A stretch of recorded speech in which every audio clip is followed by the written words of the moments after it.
I'd like to welcome back Susan. Thank you. It's a pleasure to have you with us, Susan, as usual. I'm thrilled. I know this is going to be a great show.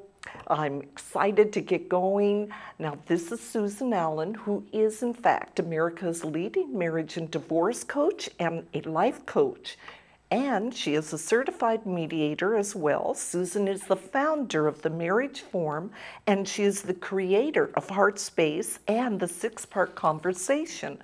She has been seen on Fox News and on hundreds of television and radio shows demonstrating the results that we can create when we focus on solutions instead of on problems. With that being said, I'd just like to share with you that today we have a very spicy show, and this is about is porn ruining sex. Oh my gosh. Now, Susan just met the author of a very interesting book about women watching porn, and we decided to do a show about the effect of porn on relationships. So I know that all of you out there will really find this very interesting. And Susan, here we go with our spicy topic, and I have so many questions for you. Okay. Oh boy, you're ready. Yes, I'm always ready. Always ready.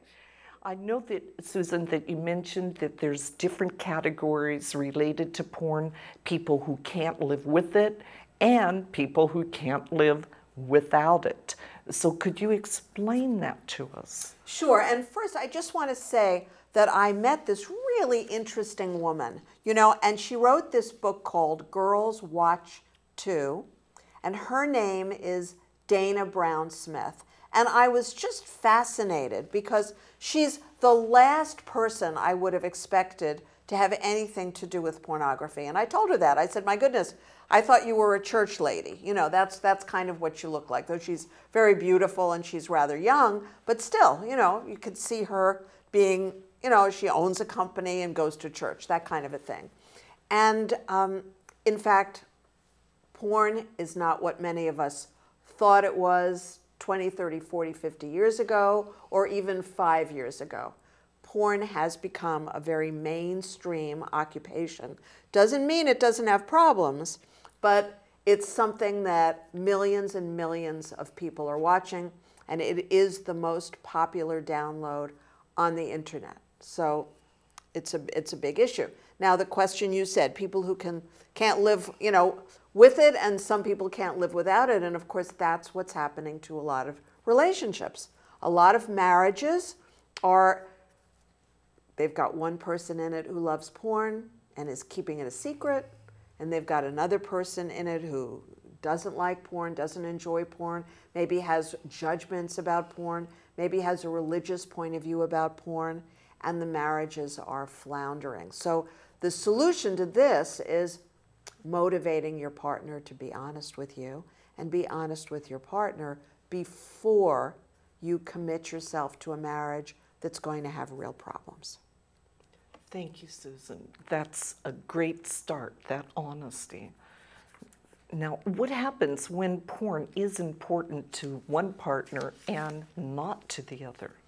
Yeah, well, the big scary thing is the hidden porn part of it. It's like an iceberg. So, if someone that you're in a relationship with is into porn, then you may be aware of, like an iceberg, 10% is above the water, 90% is below the water, right? So that's what you may find. And I've been in this situation with my former husband, who became addicted to porn. I have no evidence that he was interested in porn when I was dating him, though he certainly may have been. But I had a lot of evidence that he became addicted to porn or was addicted to porn some point during our marriage. And so you just have to really pay attention. Nowadays, there's a way to find out the last 5, 10 websites that somebody was looking at online. Just as nowadays you have to look at somebody's IRS filings for the last 5 years or so that you really understand who you're marrying. You have to look online to see if that person has a criminal record, if there are any outstanding judgments against him or her. It's just modern life, right? I'm not saying that your partner specifically needs you to do this. I'm just saying everybody needs to do it. And in the same way, you need to see what somebody's doing with their time. A lot of reasons why. Thank you. That's very clear. Do your research, absolutely. Now, I know that a lot of statistics that you have told me about this porn, and how many Americans really regularly watch porn websites? Okay, well, this is so interesting. I went to webroot.com and I got a whole pile of pornography statistics. So 40 million Americans regularly visit porn sites. 35% of all internet downloads are related to porn, and 25% of all search engine queries are related to porn, or about 68 million search queries per day. So take that in. That's shocking. But the news from last week, which was interesting, was that YouTube is actually a more active search engine right now, just in the last month or so, than porn, for the first time in, ever. Thank you. All those facts, it is surprising. Thank you, Susan. I know that you often refer your clients to a sex training video. Is that considered porn? Well, the one that I recommend, which is The Secrets of Female Sexual Ecstasy, is a training video. And the first half of it is very, very romantic, and it's all about making a deep emotional connection, which I'll speak about later in tonight's show. It's, kind of my calling card, how to create a deep emotional connection with yourself and with your partner, with others. But the bottom line is that you can really look at anything that has to do with sex and have an attitude that this is porn. So if anyone is having sex in any way, or anyone is undressed in any way, or even if they're not undressed, if they have a certain sexy attitude, you can see that as porn. Because we know that long before there were porn TV channels, and long before there were all of this stuff that you could download for free, people were getting stimulation not just from their partner. There were books, and there have been books since the Kama Sutra was written, 1,000 years ago. Exactly. Okay, that makes sense. It's the interpretation. Absolutely. Now, I know that this may surprise our viewers, it did me, but what percentage of porn viewers are actually women? 1/3. But remember, and I think it's important to say this, if you're intimate with your partner and you're thinking about somebody else, forget about watching it on TV or on the computer. If you're thinking about someone else, then that's a need for stimulation, and people have accepted this for, as long as there have been humans, people have probably been doing this. So nobody's calling that porn. So I want you to really look at the need. I don't want you to be in the judgment of this, because it's not going to help you solve the problem anyway. Thank you, Susan. That's very important. No judgments on this. I'm glad we're dealing with all these facts. Thank you. Porn, I know, has become so rampant that you just told me about a woman who's written a book about women watching porn. Would you share with us what that's about? Yeah, and I just want to tell you a little bit more about her. I just wanted to make sure I mentioned her at the beginning of the show because she was the inspiration. And what's fascinating about this book, Girls Watch Too, is that she speaks about her own addiction to porn. And that is really unique, that somebody is going to come forward and speak about it in that way. And I was just really, really impressed. Again, it's Girls Watch Too, and Dana Brown Smith is the author. Thank you, Susan. Yes, that took a lot of courage, and we're learning a lot about this now. Now, I know that when you were going through this difficult divorce back in 1998, you told me something that was shocking about porn and divorce. Would you mind sharing that with us? I'd love to, because I was just talking to a client a couple of days ago about her ongoing divorce. And here's the example I gave her. When I was getting a divorce, and as I mentioned, my second husband became, or I discovered that he had become, very interested in porn. And I wanted to make it a big issue in my divorce case because I was so furious. I mean, it was ridiculous because frankly, I looked a lot better than the women on the computer screen. It was absurd. So I was so angry, and my attorney said to me, the bad news, Susan, is that a lot of the judges in family court are addicted to porn too. It's all over our society. Don't bring it up. So just beware. Now, my former husband did something really ridiculous. He was visiting his best friends, and I wasn't there after we separated. And he downloaded a huge quantity of porn from their computer, used up all of their colored ink on their printer, and they had a daughter who at the time, I think she was about 7 years old. And the best friend's wife became so enraged that she called me. He was still in the house, and she went outside on her cell phone and she called me. She was just spitting mad. How could he do it? We have a small child in the house. I said, well, that's the problem. I mean, porn is an addiction. People don't think straight. That's quite a story. I know it's true. Thank you, Susan, for sharing that.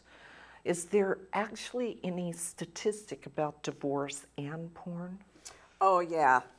So 68% of divorce cases involve one party meeting a new lover over the internet, while 56% involve one party having an, quote, obsessive interest, end quote, in pornographic websites.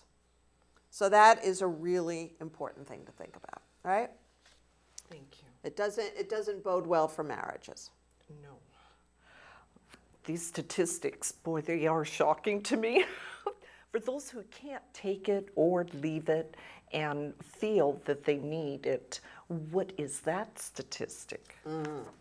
These are worse. So about 200,000 Americans are considered to be porn addicts, and 40% of sex addicts or porn addicts lose their spouses. 58% suffer considerable financial losses, and about a third lose their jobs. Now, why? Because, I work with a lot of clients in addiction, and I've created a system in which one committed family member works with me, and we motivate and inspire that other family member to get clean, sober, whatever the addictive behavior is. But the real issue is the amount of time that goes into porn. With drugs, it's usually money and erratic behaviors. With alcohol, it's not so much money, but it's, of course, horrific health problems, as with drugs. With sex addiction, you've got the problem that people are just not present. They're addicted to this stimulation, which is an adrenaline rush, and they're just not present anymore. Thank you. That's very clear. Now, I know that there are some people that become so upset about their partner's interest in porn and that they ask you if you can cure them. So is that even possible? Yes, I would say that I'm one of a very small group of people who work with the issue of addiction and have found great success in motivating and inspiring that person who had been obsessively using different substances and behaviors to a completely different life. But the trick, I'm telling you, is you, the committed family member. I can't do it without you. So if you have someone at home who's a sex addict or any kind of an addict, and again, there are ways of describing it that I consider much more supportive. Someone who enjoys porn more than being intimate with you is a nice way to put it. Or someone who needs to have porn at the same time that he or she is intimate with you. Well, that's someone who can't really connect deeply and intimately. So that's what I work on. Then once we've got this person, if it's drugs, if it's alcohol, they have to get well in order for me to work with them. If it's sex addiction or porn addiction, well, and as long as they're not taking, drugs and drinking a lot of alcohol, they can work with me. It's about teaching them how to create intimacy. And that's something that usually they will have never done before in their life. That's wonderful. That's a great goal, and I know that you've treated a lot of people to make that connection. Now, is there a time when people considered sex toys? I know that's been taboo. Do you think that porn will become accepted like that as well in the future? I have a feeling that it's already there for millions and millions of people, because nobody's saying that only a certain slice of the population enjoys porn. These numbers are very high numbers. So we're talking about people from all walks of life, people from all economic groups. And we certainly know that the people who go to have lap dances are not just the rich or the poor or in between. We know that they're, everybody. So we know that sex is something that humans have in common. And so it's really just a question of finding a way to have the sexuality in your life work for you so it's not hijacking the rest of your life and ruining the rest of your life. Now, I'm curious about this. Some partners really consider porn cheating. What do you think about that? Yeah, I hear that from people who have a religious opposition to porn. Because let's face it, cheating is when your partner is off with another partner and potentially bringing diseases home. Now, if it's someone online paying a lot of money for porn, then it's a financial problem plus a lack of sexual intimacy and emotional intimacy. But that's a lot less dangerous than somebody who's running around town and potentially giving you incurable sexually transmitted diseases. And they're not going to marry the person that they're seeing in the porn video, by and large. So it's a completely different thing. It's a level of stimulation for somebody who isn't able to connect in the deep and loving and emotional way that maybe you want. And it isn't cheating. Thank you, Susan. I appreciate that honest answer once again. Now I'm really curious about this. What is the role of religion and judging porn? Well, again, I don't think there's a single religion or any branch of a religion that is in favor of porn. In fact, the ones that I'm familiar with all have a very strong point of view against porn. And that's not stopping anyone from enjoying it or using it or buying it or watching it. So, to me and Gigi as well, we don't believe in judging people. A, because it doesn't work. They don't change their behaviors. And it just makes us crazy. So we're not in favor of judging. And as a professional, I don't advise it. I teach people how to motivate and inspire their partner. How to be very clear about the partner's need that's not getting met and find a way to meet that need. Now, ironically, as I said, I was married to this guy. We did not have a good marriage. It was my second marriage.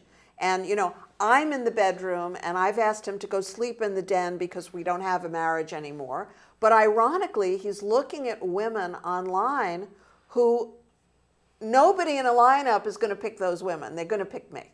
And I'm not saying this because I'm so terrific. I'm saying because they were not very attractive women, But what does that tell you?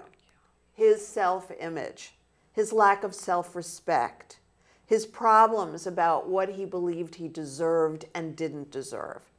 The fact that he picked that instead of me, it didn't have anything to do with me. And then when he developed a relationship with somebody, that was just as ludicrous because, again, not because I'm tooting my own horn, I'm just saying nobody would have picked that woman if they had a choice between that woman and me. Nobody. And I know this because hundreds of my friends came out of the woodwork and said, he must be out of his mind.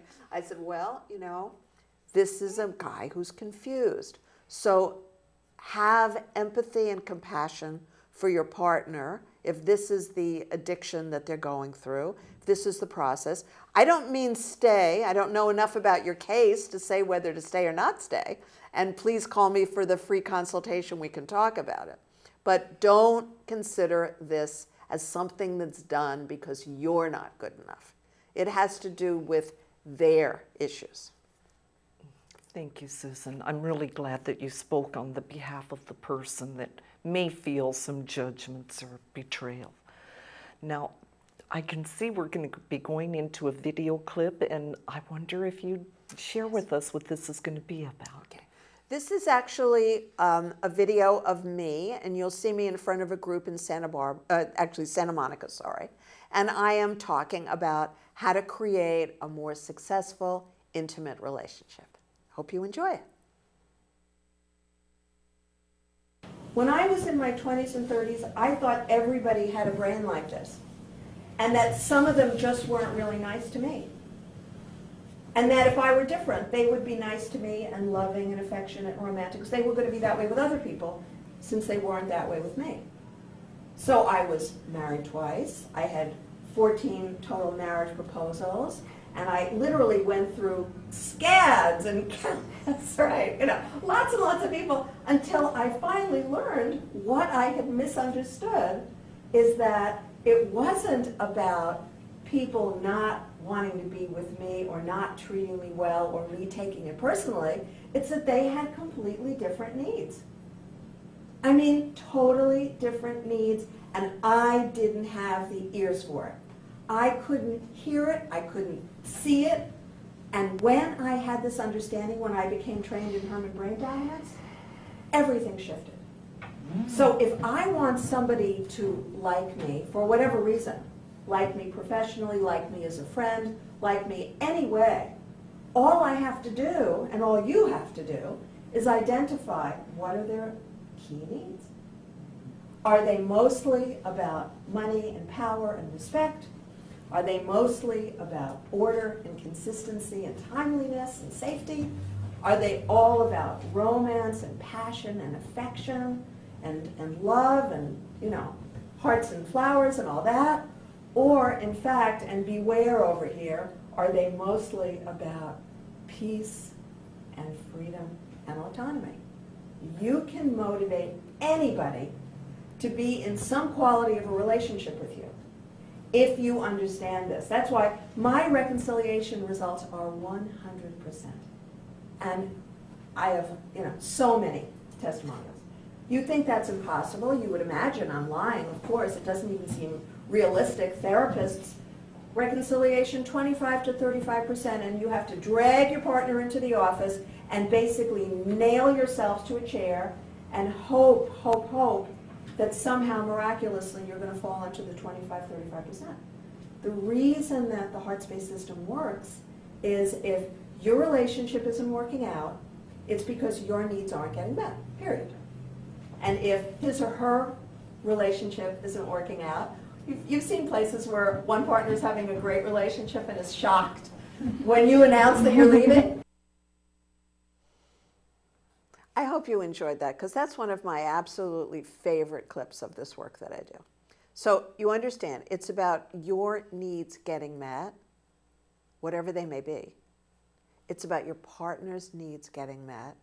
They may be different, they may be the same. If they're very different, you're going to have a challenge. If they're very different sexually, that's where porn may come in. If they're similar sexually, porn may come in and you may both be thrilled about it.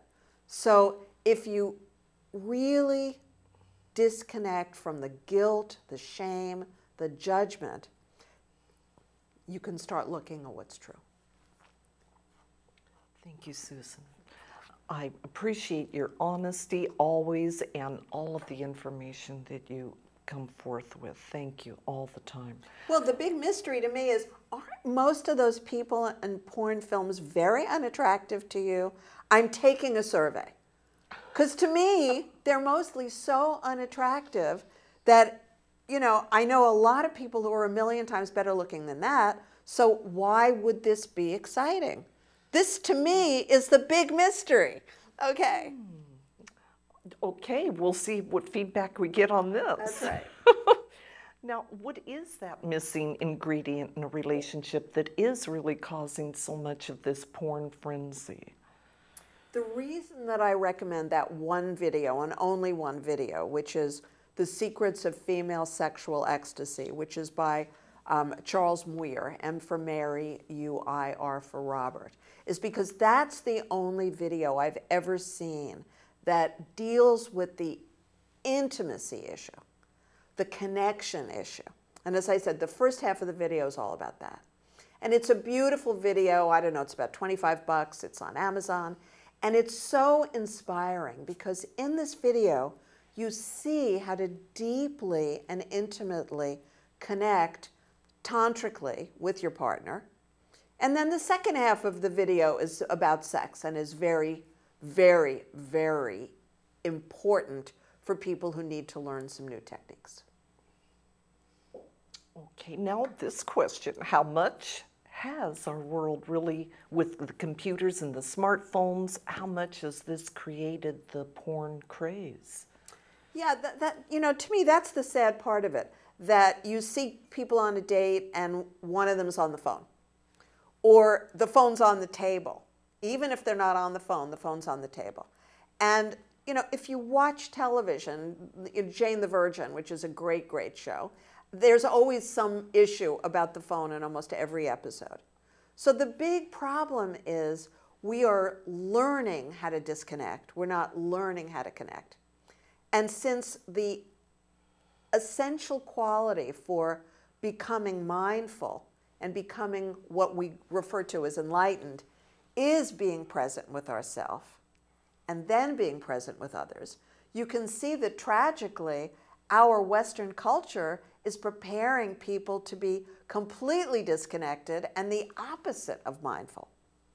So that is a big issue, but listen, I'm on the computer all day long, I'm on my cell phone all day long, people are texting me, so, you know, you just have to set a time when you're not going to do that with your partner.